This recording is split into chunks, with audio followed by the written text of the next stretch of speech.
The actress Lisa Kudrow there on the stand in her own defense in a courtroom battle with her former manager. He claims she owes him nearly $2 million of her earnings from the mega hit Friends and other projects. ABC's Cecilia Vega has the story.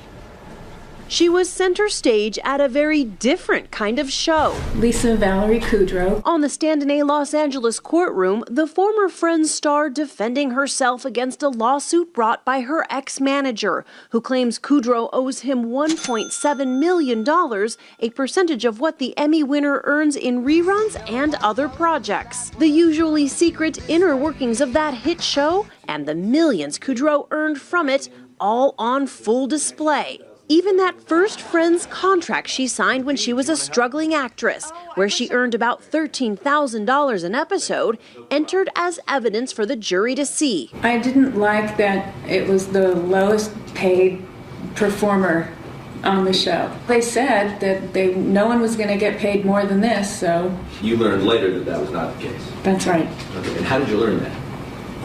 From speaking to the other actors. Kudrow said the cast banded together and negotiated as a group to boost their pay as the show's success climbed. We all relied on each other. In the final seasons, Kudrow earned more than $1 million per episode. The issue before the jury, whether Kudrow owes her former manager Scott Howard money from what she earned after they parted ways. They had an oral agreement that Howard managed Kudrow in exchange for a 10% cut. I believe that at the end of the day, the agreement should be honored. Despite their long-time partnership, it was far from a friendly day in court. After the actress, who played the always sweet, often ditzy Phoebe, noodles with string, repeatedly told Howard's lawyer she didn't understand his questioning, this. You really, in real life, bear no relationship to the character of Phoebe, right?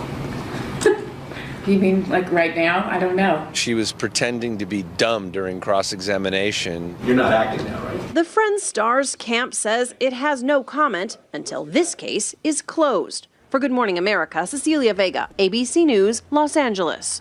Thank you, Cecilia. Something of a curious turn there to discuss now with our Chief Legal Affairs anchor, Dan Abrams.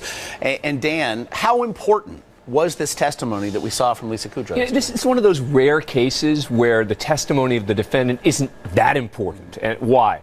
How she comes across is important, meaning whether the jurors like her in general, do they want to help her or hurt her? Yes, that's important. But the substance of what she's saying isn't that much at issue, meaning it seems that they've basically agreed that they had this oral contract, that it ended in 2007. And the question now is he entitled as a manager as opposed to an agent to the residuals? What's the difference? Well, in theory, an agent's supposed to be the one who cuts the deal, and as a result is entitled to everything that comes from that deal.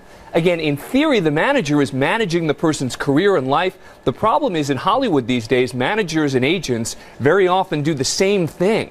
And so that's now the important legal question here is, the manager is saying, look, ask other managers. A manager who helps with a deal like this is expecting to get a cut of that throughout the person's career. So then how enforceable in this case is this oral agreement? Well, believe it or not, oral agreements are very enforceable. The question just becomes, what was the agreement, right? So there's not a question about, is an oral agreement enforceable? The question is, what was the agreement specifically? And that's the problem with oral agreements, is you don't exactly know what the agreement was. I think we're going to find out just how enforceable that oral agreement was. Dan, thanks.